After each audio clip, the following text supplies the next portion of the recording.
Welcome back, everybody, to the South Carolina Gamecocks Dynasty here today as we enter bowl season. Ironically, basically a few days after the IRL bowl game in the Gator Bowl, the Gamecocks in this series take on the Nebraska Cornhuskers here in the Taxslayer Gator Bowl. Obviously, this team has had a lot of ups and downs this season, but they were able to finish the season strong with a win against the Tigers in an in-state rivalry, and Rattler will start his day getting hit very hard. The looming question of whether Spencer Rattler will return is hanging over this program for next season, but so far they want to actually win this game, and on a 3rd and 5, Rattler puts it on the ground, and the defense for Nebraska comes up with a big play there as they are going to get the ball here inside South Carolina territory, and we get our first chance to meet this very, very electric Cornhusker offense as they will get a 7-yard gain, and on 4th and inches, they're actually going to settle for a very long field goal here. I'm surprised they didn't go for it, but in the end, it pays off as they are able to get that one to go through. 3rd and 2 now for the Gamecocks on the next possession. Josh Vann makes the catch, and he fumbles and puts it on the ground. This time, it's the cornerback Reimer picking up, and he doesn't have anyone around him. Rattler pushes him out at about the 5 or the 4. Maybe a little longer out there at the 6 or the 7. But the Cornhuskers here on 2nd and goal easily get that one to Alante Brown. And this Gamecock team, a team that has struggled in the first quarter of games this year, continues, and I mean continues, to struggle. Rattler is going to get a little space to run on the left side, cuts it back inside, and he makes a business decision there to kind of slide that one a little bit early. Now 1st and 10, Rattler's going to go to Lloyd up the middle, and he's got a 10-yard scamper there. Rattler now out of the shotgun. He has Lloyd to his left. 3rd and 6. He wants to pass it on the screen. Josh Vann with his man trailing him 16 yards. Josh Vann beat him from the line of scrimmage, and he's able to get a wide open screen run there. Now Rattler 2nd and 10. To the air to Vann. Down to the 5 and into the end zone. Big play there for this Gamecock offense. As we know, they have struggled to get the offense going in the first quarter, and to be able to score there is a very big one. And on a 2nd and 6, Casey Thompson keeps it himself. RJ Roderick misses the tackle out to the 50. To the 35, down at about the 29-yard line. Casey Thompson with 42 yards on the play. So after that long run, the Huskers face a 3rd and inches now. Thompson wants to keep it himself, and he gets blown up there. Devonnie Reed with a beautiful read there, no pun intended. On a 4th and 4, the Huskers are going to settle for another field goal here in this first half as we have 1 second exactly remaining for this kickoff. Amarian Brown, very dangerous here out to the 20. He's got a nice block from Carroll on the left side. Got to beat the kicker, and he does. Down to the 30, to the 20, missed tackle, and into the end zone. Amarian Brown, 96 yards.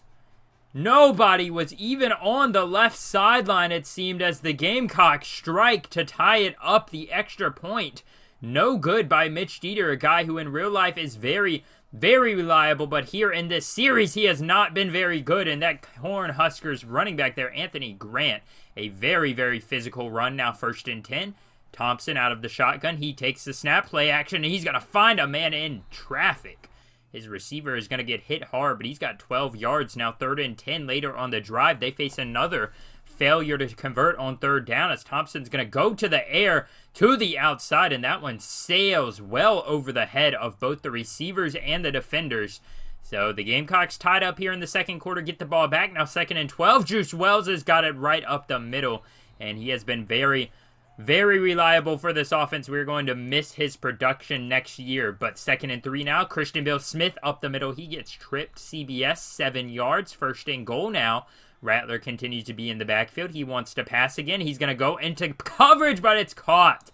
Juice Wells, touchdown. For whatever reason, the display is showing to Kieran Joyner, but that was most definitely Antoine Wells Jr., and he has another touchdown added to his total. Now 3rd and 8 for the Huskers on a 4-minute mark of the quarter, and there is nothing there for the very, very physical Anthony Grant. Usually he breaks a few tackles, but that time MD Webb was not going to let him. And on a 3rd and 5, Jaheim Bell, a name that I have wanted to get involved more but just have not been able to get involved in this offense as much as I would have liked. But on a 1st and 10, Marshawn Lloyd bounces off of a few tacklers. He is very, very difficult to bring down. Now 1st and 10, we get our first glimpse of Dakereon Joyner. He is going to be in the shotgun. He's going to take the play action from Lloyd, fires across the air.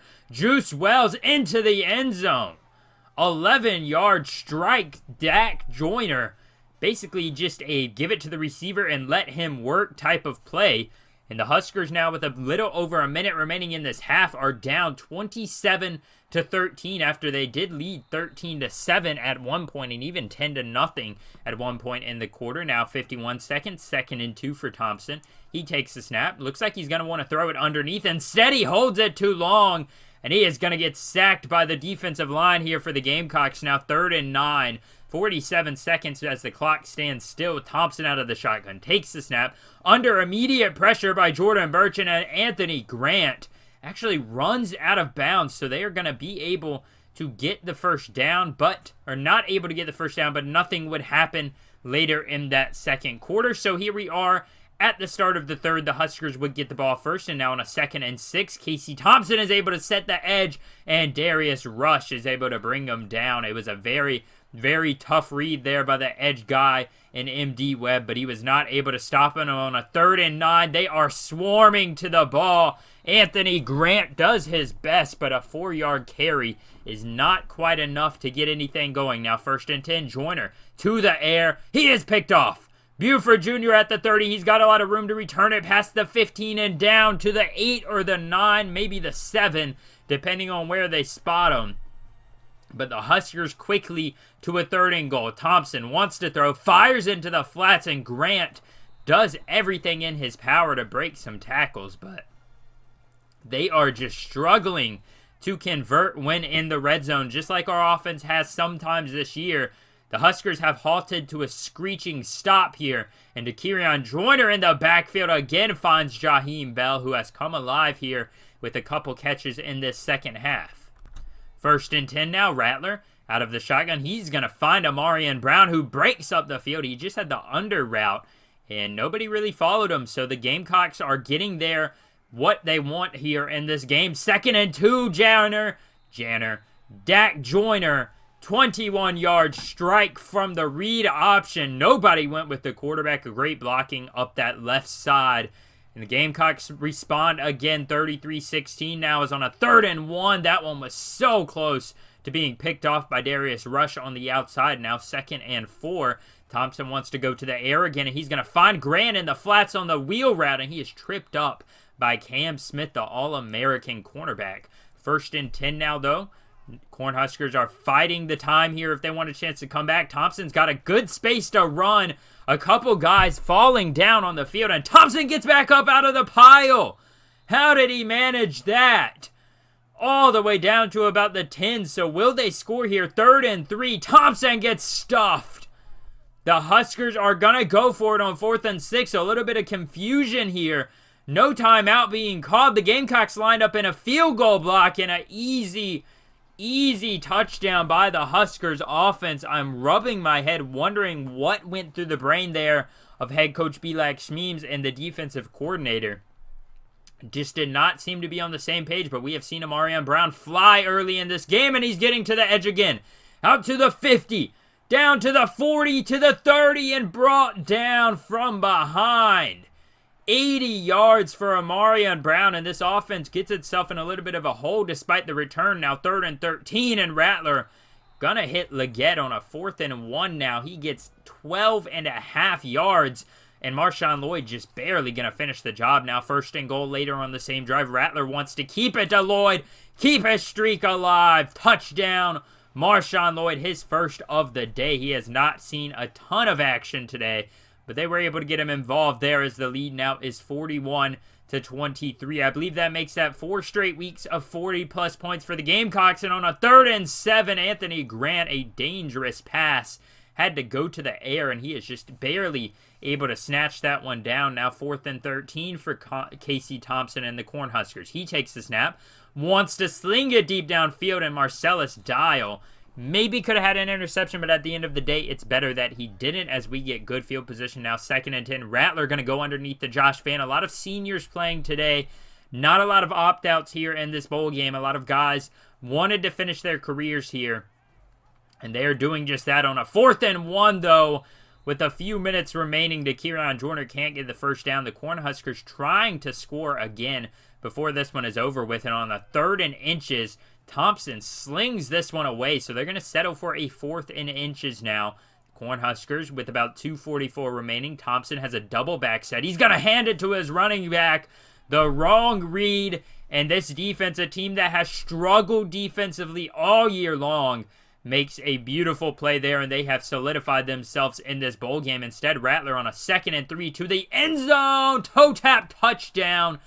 The Gamecocks now 47-23 with the extra point not being guaranteed, but we will have to hope that it went down, and as you can see, it did. The Cornhuskers, with a little under a minute remaining, would make a nice run for it, as they're able to get a good bit on a gain, or good, fairly large gain there on that pitch option play. Now 2nd and goal for Thompson with about 25 seconds remaining. He's out of the shotgun, wants to throw to the outside. Alante Brown, 8 yards. Wouldn't matter, though. The Gamecocks are your Taxslayer Gator Bowl champions as they take down the Nebraska Cornhuskers 48-30. The Gamecocks ranked 19th coming into this one. They are likely going to jump up a few spots as we round out this season. A beautiful, beautiful season. You can see the play of the game there. Amarian Brown really changed the momentum for this one as he had that beautiful, and I mean beautiful, 95-yard kickoff return for the touchdown as the Gamecocks are going once again a final of 48-31.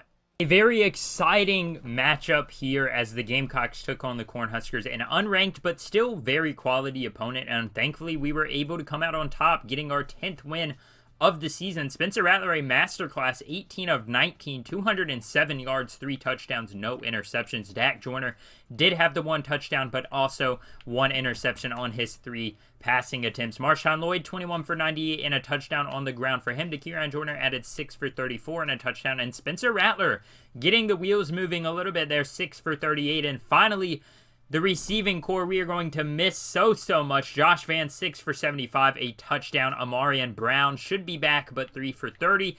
Xavier Legette, 3 for 42. Juice Wells, 3 for 39 and 2 touchdowns. Xavier Legette also had a touchdown, and a couple guys down here added a few receptions as well. Defensively, did we have a turnover? I don't think we had a single turnover. That's something we've got to work on next year for sure. Cam Smith leading the team and tied with R.J. Roderick for total solo tackles. As far as sacks go, Jordan Strawn, Jordan Birch got 1 each. And then you have guys down here that did make some impact but weren't quite able to get a sack on the game. Other than that, though, that is pretty much going to end this first season. Now, I do have a major announcement because right now we're sitting on Monday, January 2nd, and I do start school next week, as I've said in multiple videos. But this Friday, January 6th, is when I plan to do our off-season live stream. Now, it's going to be a fun time. I'm going to make a short about it so you guys can get the exact details, but I just want to let you guys know ahead of time that is something that is probably going to get planned. We're going to go over stats. We're going to go over the schedule, talk about the games and stuff.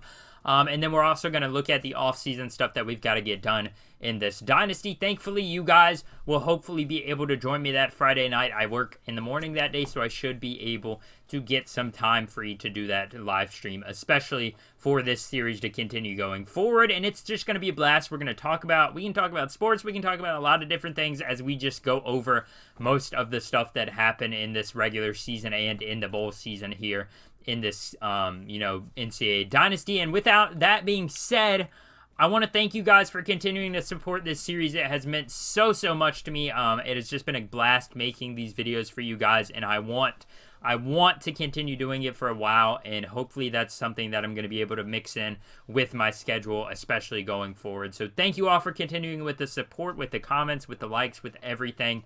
I hope you are able to join me Friday night, and like I said, be on the lookout for a YouTube short on my channel explaining the exact time I'll probably be going live and, the time or the day exactly that it will be if it ends up getting changed or anything like that. So thank you all for watching this one.